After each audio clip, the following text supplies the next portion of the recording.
नमस्कार बच्चों, आज का हमारा टॉपिक है तत्वों का वर्गीकरण। इसके पहले हम पढ़ के आ चुके हैं आधुनिक आवर्त सारणी के बारे में कि आधुनिक आवर्त सारणी में तत्वों को 7 आवर्त एवं 18 वर्गों में वर्गीकृत किया गया है। इसके अलावा आज हम जो तत्वों का वर्गीकरण देख रहे हैं, ये तत्वों का जो वर्गीकरण है वो इलेक्ट्रॉनिक संरचना या इलेक्ट्रॉनिक विन्यास पर आधारित है। इलेक्ट्रॉनिक विन्यास पर आधारित है।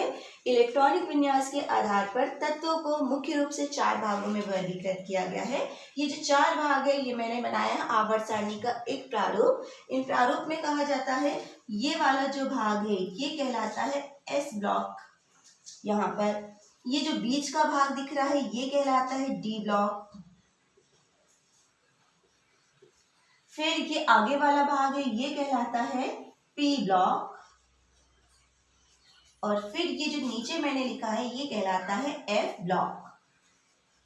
तो जो पूरे तत्व हैं उनको 4 भागों में वर्गीकृत किया गया है, S block, D block, P block और एफ ब्लॉक। तो आज हमको इलेक्ट्रॉनिक विन्यास के आधार पे यही देखना है कि जो एस ब्लॉक है क्या है, एस ब्लॉक के तत्व क्या है, डी ब्लॉक क्या है, पी ब्लॉक क्या है और एफ ब्लॉक क्या है। यहाँ पर थोड़ा सा आप और ध्यान दे सकते हैं नॉर्मली कि एस ब्लॉक अगर हम बात करें ये है 1 और 2, वर्ग 1 और 2 के तत्व। ये जो बीचों बीच है वो 3 से लेके 12 तक के तत्व है। फिर पी ब्लॉक है 13 से लेके ये 18 तक के तत्व है। और एफ ब्लॉक है जो आवर्त सारणी में जो नीचे तत्व है उनको कहा जाता है एफ ब्लॉक के तत्व। और मैंने ये जो डॉटेड लाइन खींची है ये है उत्कृष्ट गैसों के लिए, जिनको हम नोबेल गैस भी कहते हैं। तो ये वाला जो कॉलम है ये किसके लिए है, उत्कृष्ट गैसों के लिए। तो हम इनको डिटेल से पढ़ेंगे।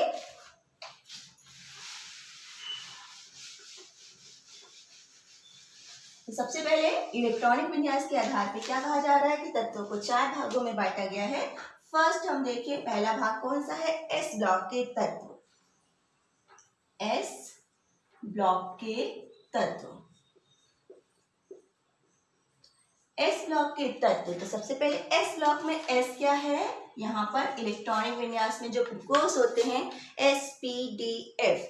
तो इलेक्ट्रॉनिक विन्यास के आधार पर ये जो 4 भाग हैं एस पी डी एफ, उसका कारण क्या है, तो यहाँ पर कहा जाता है इलेक्ट्रॉनिक विन्यास हम सबने पढ़ चुके हैं।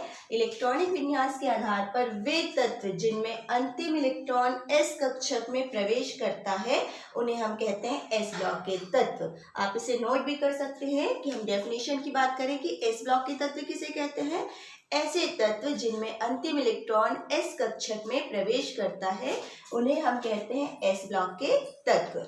एस ब्लॉक के तत्वों के अंतर्गत वर्ग 1 व 2 को रखा गया है। वर्ग 1 व 2 के तत्वों को रखा गया है।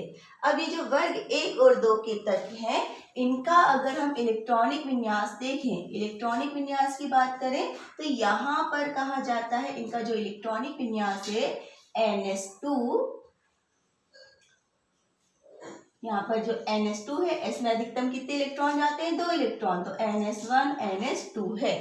तो हम डेफिनेशन की बात करें तो हम इतनी चीजें बताते हैं कि एस ब्लॉक के तत्व वर्ग 1 और 2 के तत्वों को हम एस ब्लॉक के तत्व कहते हैं। इनका जो इलेक्ट्रॉनिक विन्यास है, सामान्य इलेक्ट्रॉनिक विन्यास है, वो क्या है NS1 to 2। अब हम विशेषताओं की जब बात करते हैं तो विशेषताओं में अगर हम देखें एस ब्लॉक के जितने भी तत्व हैं वो धातु अवस्था में होते हैं। एस ब्लॉक के जितने भी तत्व हैं वो धात्विक प्रवृत्ति के होते हैं। एस ब्लॉक के तत्वों को यहाँ पर आगे जाके और भी वर्गीकृत किया गया है, या तो ये क्षार धातुएं होती हैं या फिर ये क्षारीय मृदा धातुएं होती हैं। क्षारीय मृदा धातुएं, तो ये इनकी विशेषता हो जाती है। एस ब्लॉक के जो तत्व हैं वो धात्विक प्रवृत्ति के होते हैं। ये क्षार धातु हो सकते हैं या क्षारीय मृदा धातुएं। तो जो वर्ग 1 है इन तत्वों को कहा जाता है क्षार धातुएं और वर्ग 2 है इनको कहा जाता है क्षारीय मृदा धातुएं। फिर अगर हम बात करते हैं इनकी विशेषताओं की तो यहाँ पर कहा जाता है कि ये जो ऑक्साइड बनाते हैं उनकी प्रवृत्ति कैसी होती है, क्षारीय प्रवृत्ति की होती है। ये जो ऑक्साइड बनाते हैं उनकी प्रवृत्ति क्षारीय होती है। फिर इनकी जो ऑक्सीकरण अवस्था होती है वो धनात्मक होती है। जैसे अगर मैं बात करूं सोडियम की, आपने देखा होगा सोडियम क्या है Na+ बनाता है। तो ऑक्सीकरण अवस्था मतलब इसमें कौन सा आवेश होता है, प्लस आवेश होता है। तो जब भी हम बात करते हैं विशेषताओं की तो आप ये लिख सकते हैं कि एस ब्लॉक के तत्व धात्विक प्रवृत्ति के होते हैं, वर्ग 1 के तत्वों को हम क्षार धातु कहते हैं, वर्ग 2 के तत्वों को क्षारीय मृदा धातु कहते हैं। इनके ऑक्साइड क्षारीय प्रवृत्ति के होते हैं और ये धनात्मक ऑक्सीकरण अवस्था प्रदर्शित करते हैं। तो ये क्या हो गए, एस ब्लॉक के तत्व। सेकंड अगर हम बात करें तो सेकंड हमारे पास कौन सा जाता है, पी ब्लॉक के तत्व।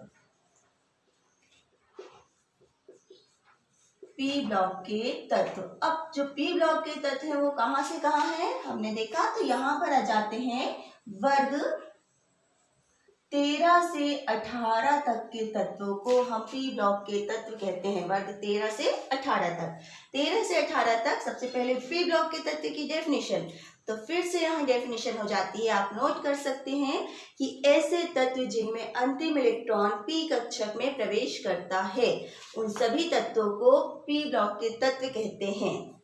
ऐसे तत्व जिनमें अंतिम इलेक्ट्रॉन पी कक्षक में प्रवेश करता है उन्हें हम क्या कहते हैं, पी ब्लॉक के तत्व।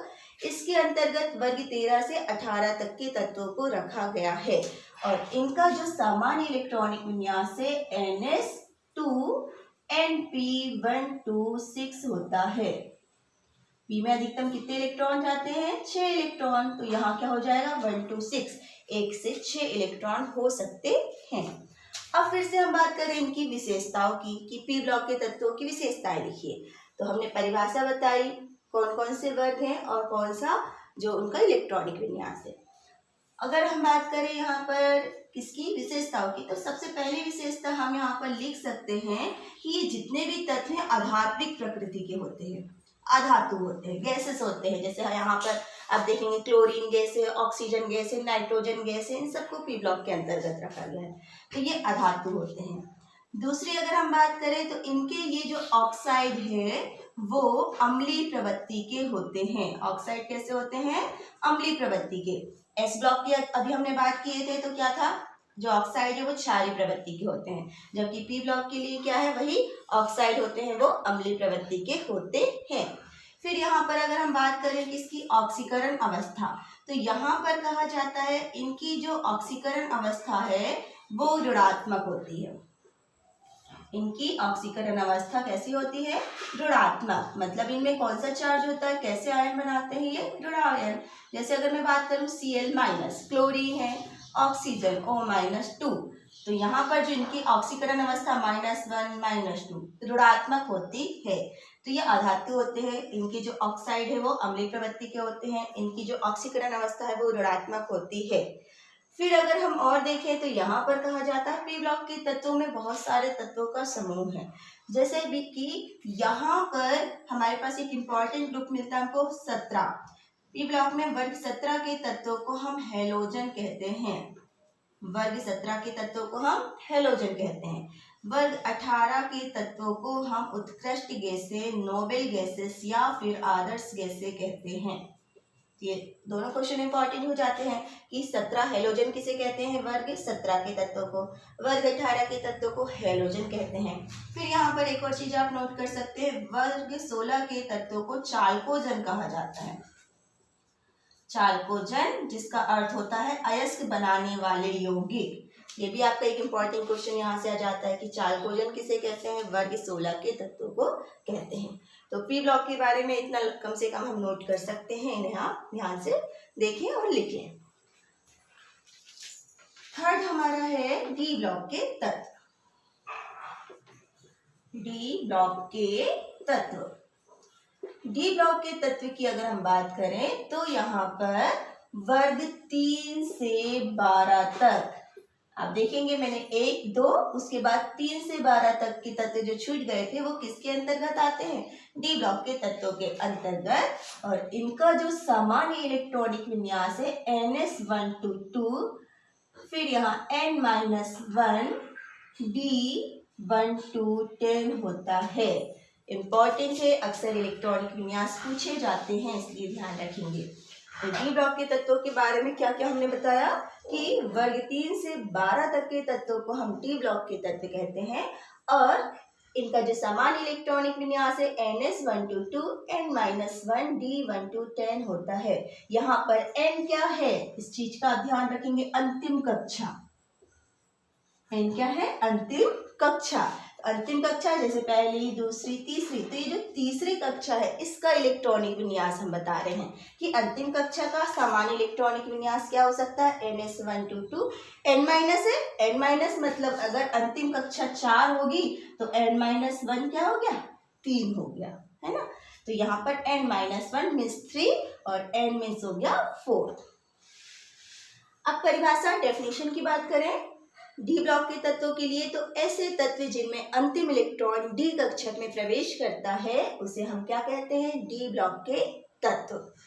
अब इनकी विशेषताएं देखें। डी ब्लॉक के तत्वों की विशेषताएं, फर्स्ट सबसे पहले इन्हें हम संक्रमण तत्व कहते हैं। बहुत इंपॉर्टेंट क्वेश्चन है, संक्रमण तत्व किसे कहते हैं। संक्रमण तत्व डी ब्लॉक के तत्वों को कहते हैं। डी ब्लॉक के ऐसे तत्व जिनके पास आंशिक रूप से भरे डी कक्षक पाए जाते हैं। आंशिक रूप से भरे डी कक्षक पाए जाते हैं, इस चीज का आप ध्यान रखेंगे। आंशिक रूप से भरे डी कक्षक पाए जाते हैं मतलब कि डी कक्षक में अधिकतम इलेक्ट्रॉन कितने जाते हैं, 10। ये 10 नहीं होना चाहिए।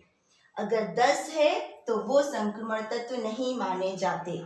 फॉर एग्जाम्पल ये याद रख सकते हैं आप, जिंक, कैडमियम और मरकरी Hg, इन तीनों को संक्रमण तत्व नहीं कहा जाता क्योंकि इनके पास जो डी कक्षक हैं वो पूर्ण रूप से भरे होते हैं। केवल ऐसे तत्व जिनके पास डी कक्षक आंशिक रूप से भरे होते हैं उन्हें हम कौन से तत्व कहते हैं, संक्रमण तत्व। तो डी ब्लॉक के तत्वों को पहली डेफिनेशन है संक्रमण तत्व कहते हैं। तो आपको ये क्वेश्चन भी आता है, संक्रमण तत्व किसे कहते हैं, तो आंसर में डी ब्लॉक के तत्वों को संक्रमण तत्व कहते हैं और जिनके पास आंशिक रूप से भरे डी कक्षक पाए जाते हैं, इस चीज का आप ध्यान रखेंगे। सेकेंड, अगर हम बात करें संक्रमण तत्वों के बाद, संक्रमण तत्वों की बहुत सारी विशेषताएं हो जाती हैं, जैसे कि ये रंगीन आयन बनाते हैं। इनकी विशेषताएं, ये क्या बनाते हैं, रंगीन आयन। फिर ये परिवर्ती ऑक्सीकरण अवस्था प्रदर्शित करते हैं, परिवर्ती ऑक्सीकरण अवस्था प्रदर्शित करते हैं।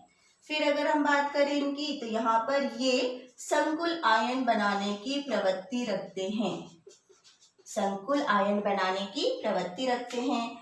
ये चुंबकीय गुण प्रदर्शित करते हैं, चुंबकीय गुण प्रदर्शित करते हैं। और फिर एक और आप लिख सकते हैं, ये मिश्र धातु बनाने की प्रवृत्ति रखते हैं, मिश्र धातु बनाने की प्रवृत्ति रखते हैं। तो ये हो गई डी ब्लॉक के तत्वों की विशेषताएं। कम से कम 3 से 4 विशेषताएं आप ध्यान रखें। नेक्स्ट हम पढ़ेंगे एफ ब्लॉक के तत्व। फोर्थ में है एफ ब्लॉक के तत्व। एफ ब्लॉक के तत्व सबसे पहले कहाँ स्थित हैं, कहाँ स्थित है, तो ये जो है आवर्त सारणी के नीचे, अभी हमने आवर्त सारणी बनाई थी ना और नीचे फॉर्म दिया था, तो आवर्त सारणी के नीचे जो 2 ब्लॉक है जिनमें 14 तत्व है वो कहलाते हैं एफ ब्लॉक के तत्व। ये जो एफ ब्लॉक के तत्व है इन्हें हम कहते हैं लैंथेनाइड और एक्टिनाइड, एक्टिनाइड। तो लैंथेनाइड और एक्टिनाइड तत्वों को सामूहिक रूप से कहा जाता है एफ ब्लॉक के तत्व। इनका जो सामान्य इलेक्ट्रॉनिक विन्यास है थोड़ा सा ध्यान रखेंगे यहाँ पर। सबसे पहले n-2 F1214, फिर n-1 D021 और ns2, ये हो गया इसका इलेक्ट्रॉनिक विन्यास। n-2 F1-14 मतलब F में 14 इलेक्ट्रॉन होते हैं इसलिए 1 to 14, n-1 D021 या तो 0 इलेक्ट्रॉन होगा या तो 1, और ns2 मतलब S में कितने इलेक्ट्रॉन होंगे, 2 इलेक्ट्रॉन होंगे। तो इन्हें हम कहते हैं कौन से तत्व, एफ ब्लॉक के तत्व। एफ ब्लॉक के तत्वों की डेफिनेशन, ऐसे तत्व जिनमें अंतिम इलेक्ट्रॉन एफ कक्षक में प्रवेश करता है उसे हम कहते हैं एफ ब्लॉक के तत्व। इसके अंतर्गत लैंथेनाइड व एक्टिनाइड को रखा गया है। अब ये जो लैंथेनाइड और एक्टिनाइड क्या है, तो यहाँ पर लैंथेनाइड की हम बात करें, लेंथेनाइड और एक्टिनाइड। इनको अलग से क्वेश्चन पूछा जाता है, क्या है? तो लेंथेनाइड लेंथेनम, La संकेत है। लेंथेनम के बाद के जो 14 तत्व हैं, क्योंकि इनकी जो समानता है वो लेंथेनम के जैसे होती है, इसलिए उन्हें लेंथेनाइड कहा जाता है। और दूसरा है एक्टिनम के बाद के 14 तत्वों को हम क्या कहते हैं? एक्टिनाइड। यहाँ पर ये भी ध्यान रखेंगे, ये जो 2 तत्व हैं लेंथेनम और एक्टिनम, इन्हें हम लेंथेनाइड नहीं कहते हैं। इनके बाद के तत्वों की बात कर रहे हैं, तो लेंथेनम के बाद के 14 तत्व लेंथेनाइड कहलाते हैं, एक्टिनम के बाद के 14 तत्व एक्टिनाइड कहलाते हैं। और इन्हें दुर्लभ मृदा तत्व भी कहा जाता है। दुर्लभ मृदा तत्व भी कहा जाता है। ये ऑब्जेक्टिव क्वेश्चन रहता है। दुर्लभ मृदा तत्व किसे कहते हैं? तो एफ ब्लॉक के तत्वों को हम कहते हैं दुर्लभ मृदा तत्व। फिर यहाँ पर ये जो लेंथेनाइड और एक्टिनाइड है, यहाँ पर मैंने कहा ये N-2 है। तो यहाँ पर जो लेंथेनाइड की बात कर रहे हैं, इनमें अंतिम इलेक्ट्रॉन 4f कक्षक में जाता है, जबकि एक्टिनाइड में जो अंतिम इलेक्ट्रॉन है वो कहाँ जाता है? 5f कक्षक में जाता है। आप इनका अंतर भी पूछता है तो आप लिख सकते हैं, लेंथेनाइड में अंतिम इलेक्ट्रॉन 4f कक्षक में जाता है और एक्टिनाइड में अंतिम इलेक्ट्रॉन 5f कक्षक में जाता है। विशेषताएं की बात कर लें तो फर्स्ट यही हो जाता है, इन्हें हम क्या कहते हैं? दुर्लभ मृदा तत्व कहते हैं। इनमें धातुओं को रखा गया है, ये जितने भी हैं वो क्या हो सकते हैं? धातु होते हैं। फिर अगर हम बात करें तो ये मोस्टली जो तत्व है वो रेडियो एक्टिव प्रवृत्ति के होते हैं, प्रकृति में कम मात्रा में पाए जाते हैं। ये मानव निर्मित है, कृत्रिम रूप से बनाए गए तत्व हैं, तो कहा जाता है ये रेडियो एक्टिव होते हैं। फिर इसके बाद है आगे अगर हम देखें तो ये है, ये भी रंगीन हो सकते हैं। इनकी जो ऑक्सीकरण अवस्था है वो परिवर्ती ऑक्सीकरण अवस्था होती है, और ये भी संकुल आयन बनाने की प्रवृत्ति रखते हैं। मैंने कहा ये भी क्योंकि इसके जो गुण है वो किसके जैसे हो गए? डी ब्लॉक के जैसे, है ना। जैसे डी ब्लॉक के तत्व रंगीन आयन बनाते हैं, ए ब्लॉक के तत्व रंगीन आयन बनाते हैं।